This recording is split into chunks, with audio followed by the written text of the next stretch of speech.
Pessoal, se você começou a investir de 2016 para cá, você precisa assistir esse vídeo até o final. É muito, muito importante.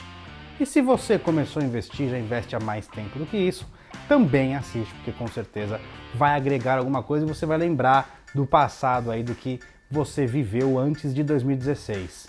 Então esse vídeo é muito importante para você que começou a investir depois de 2016.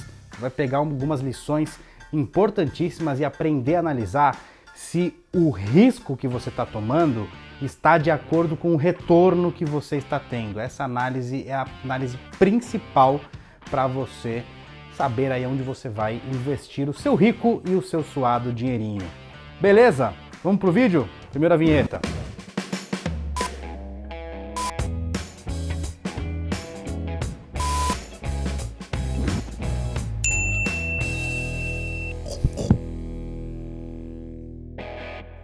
Fala pessoal, bem-vindos para mais um vídeo no meu canal. Se é a sua primeira vez aqui, seja muito bem-vindo. Você está no seu Rico Suado Dinheirinho.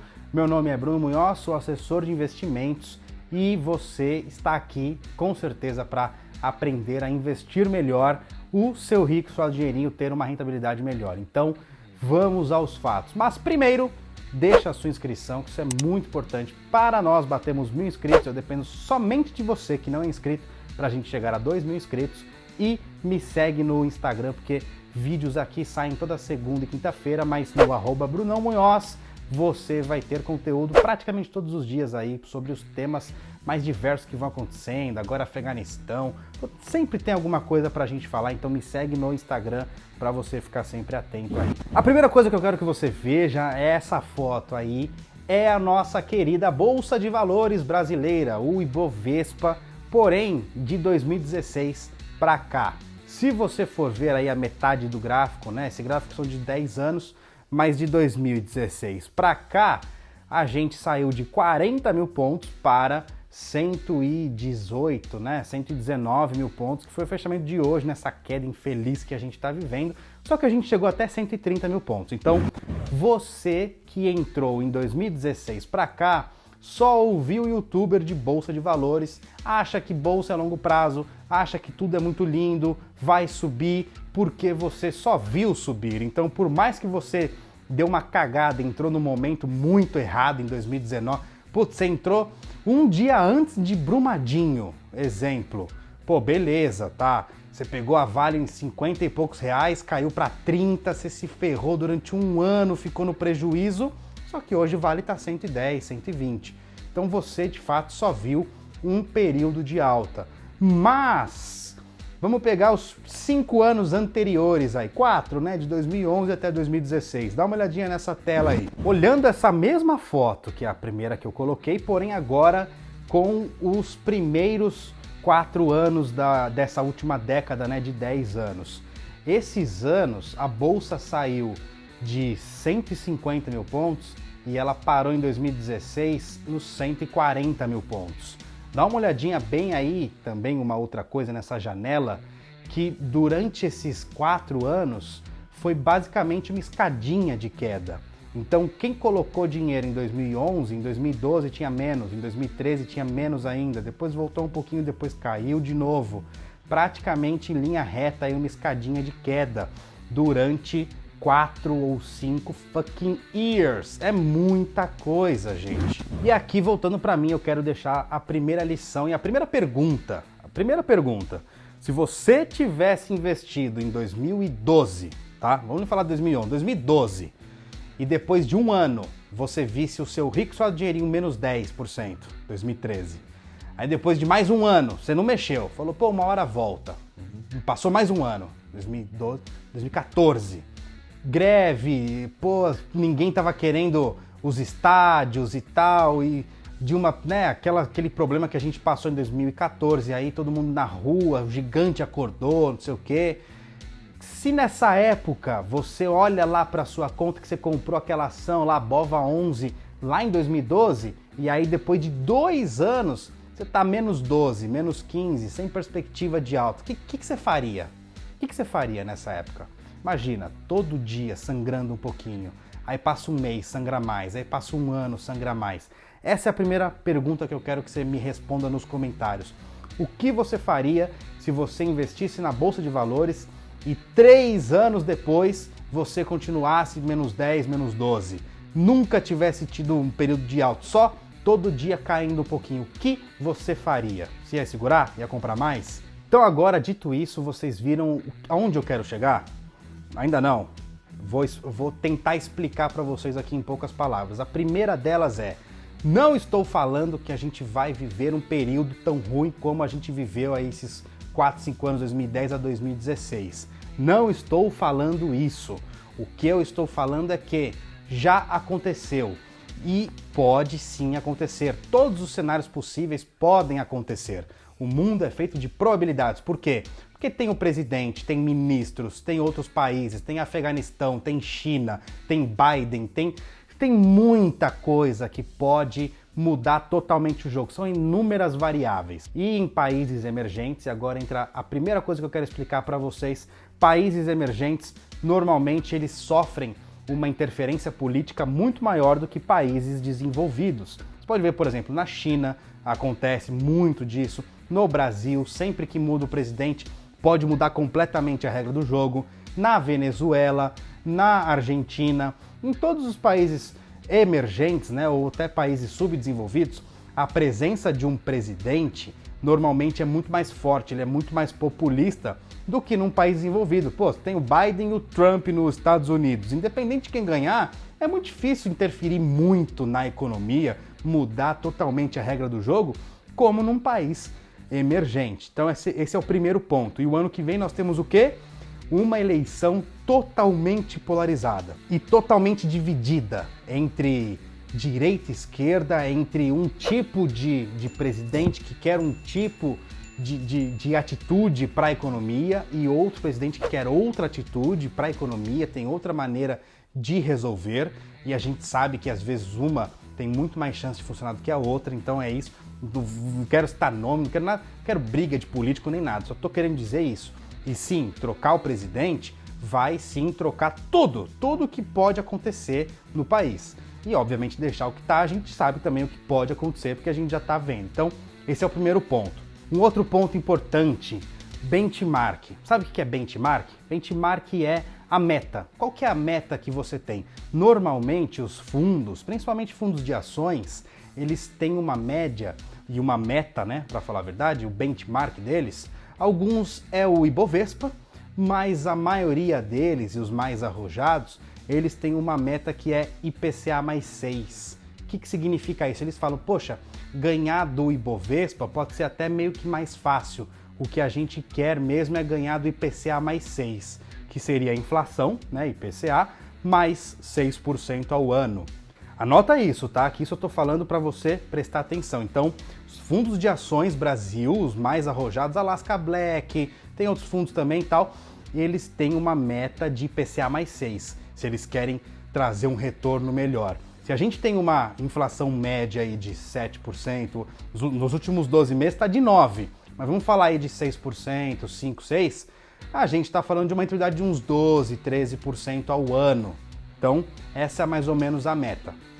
Vamos falar de 3 tipos de renda fixa que existem, tá? Uma delas é essa que é o benchmark de vários fundos, IPCA mais 6, chamado de renda fixa de inflação. Esse é um tipo de indexador.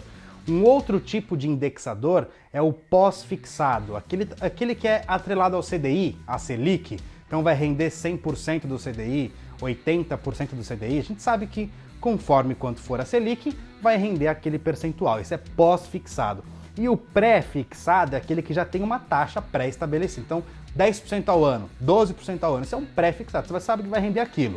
Então tem esses 3 tipos de renda fixa, 3 tipos de indexadores.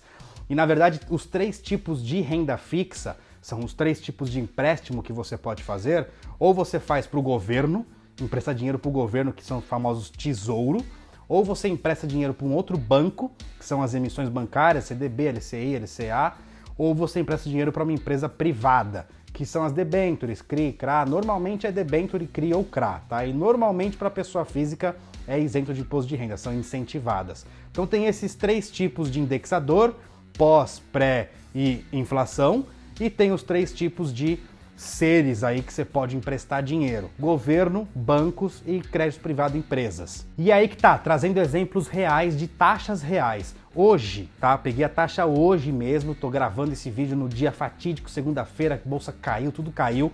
E a gente tá com o DI muito estourado para cima. O que é o DI estourado para cima? Significa que o mercado está precificando uma alta da taxa de juros futura muito forte. Então a gente tem Tesouro pagando mais 10% ao ano. Então eu vou trazer aqui primeiro do site do Tesouro, como vocês já viram que eu trouxe várias vezes. Olha na tela aí. A gente tem IPCA mais 4,87, IPCA mais 4,8. A gente tem pré-fixado aqueles primeiros lá de 10,43 ao ano, 9,75 ao ano, e o Tesouro Selic também a gente sabe que subiu. Já no Tesouro, que é a renda fixa mais segura, você já tem uma rentabilidade muito alta. Agora vamos falar de outras aí, bancos. E aqui eu peguei, também varia todo dia, então eu peguei hoje no site da XP as melhores taxas de CDB. CDB hoje tinha um pré-fixado de 12,35 ao ano. E é esse o pulo do gato, onde eu quero chegar agora, esse outro. CDB de 2027 também, IPCA mais 6,5%. Debênture incentivada AAA, ou seja, um rating muito bom, empresa boa, isento de imposto de renda, IPCA mais 5,02. Então, voltando para cá, você está tomando um risco num fundo, por exemplo, de ações, onde claramente a meta dele é IPCA mais 6, porque está lá escrito, uma meta bem arrojada, e já existe na renda fixa IPCA mais 6,5, bonitinho, sem oscilação, CDB, proteção do FGC, depois eu falo em outro vídeo. E é isso que eu queria trazer para você. E o que fazer nesse momento? É isso que eu quero deixar de lição para você que começou a investir depois de 2016. Você viu um ciclo de queda da taxa de juros, consequentemente um ciclo de bull market muito bom e, consequentemente, com a queda da taxa de juros, um ciclo também de alta dos fundos imobiliários. Então você está muito enviesado para comprar boas ações e tal. Ah, Bruno, você está falando para vender tudo e ir para renda fixa? Eu não estou fazendo isso, eu não vendi nada e não fui para renda fixa. Não estou falando para você fazer isso, mas eu estou falando que muita gente faz isso e é importante colocar isso como alerta para você, investidor, investidora, pessoa física. Porque se você hoje está 100% alocado em Brasil, 100% em ações, você está talvez tomando um risco para ter uma rentabilidade que não está tão boa, ou seja, sua análise de risco-retorno não está tão boa. Por quê? Porque agora a gente tem renda fixa pagando mais. Então, o que eu, Bruno, estou fazendo? Vamos para a finalização, minha opinião pessoal, e é claro que isso aqui não é recomendação, mesmo sendo renda fixa, não estou te recomendando nada, até porque eu não estou comprando nada de renda fixa ainda.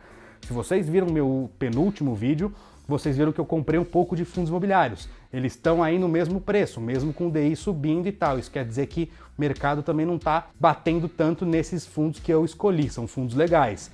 Outra coisa, eu comprei muito pouco, tenho caixa ainda. E a terceira coisa, eu ainda estou bem confiante com as nossas ações. Por quê? Porque aqui a gente está analisando o macro, certo? Ah, o macro, como que está o macro? O que é macro? Macroeconomia, macro, é o que é lá de cima. Como que está o macro? Pô, o macro tá uma merda, né? A gente tá vindo aqui, ruído fiscal, lá fora, Afeganistão, enfim, um monte de problema, tal, não sabe se vai furar teto de gasto, se não vai, ninguém ajuda, agora briga com o STF, talvez impeachment, aí greve dos caminhoneiros. O macro tá nebuloso. Mas e o micro? O que é micro? É de baixo para cima. De baixo para cima, se você for olhar uma ação ou outra especificamente, você vai ver que tem coisas boas ali. Pô, tem ação, e aqui eu não vou falar nome porque eu não sou analista, mas tem ação que, puta, dobrou o lucro, tá dando lucro, tá com caixa, tá boa e tá caindo, ou tá no mesmo preço da pandemia. E é isso que vocês precisam analisar. Mais importante do que o macro é o micro, porque no longo prazo sempre o preço segue o lucro. Isso é uma coisa meio que inevitável no longo prazo. Agora, pode mudar o lucro lá na frente, então tem esse risco. Mas se você for olhar o micro, tem muita empresa muito boa, gente, que está ganhando, lucrou muito, dobrou seu lucro, dobrou o faturamento, que é tão importante quanto o lucro, e não estão subindo e crescendo nessa mesma proporção por causa do macro. O macro está afetando o preço no curto prazo. Então sempre tem essas duas análises, micro e macro. Então no micro eu estou muito otimista. Para finalizar é isso, eu vou manter, vamos ver como vai se desenrolar essa questão do macro, porque isso pode começar a afetar o micro também, porque vai mudar a regra do jogo, vai subir mais ainda a taxa de juros, isso afeta as empresas, porque também tem dívidas e tal, então isso é importante. Me segue aqui, ativa o sininho para você ficar sempre atento e a gente vai conversar toda semana. O mercado, a economia é cíclica, não seja torcedor de bandeirinha, a gente tem que acompanhar e toda semana vai mudando alguma coisa, pelo menos uma vez por mês e tal. Então, se tiver alguma mudança drástica e você não tiver inscrito, você não vai saber e você vai ficar de fora, como muita gente que não me seguia ficou comprado em fundo imobiliário no primeiro semestre inteiro e acabou perdendo muito dinheiro e agora tá lá, vai levar pro resto da vida e tá menos 10, menos 20. Então fica ligado no meu canal, se inscreve e ativa o sininho. E a gente se vê no próximo vídeo. Tchau!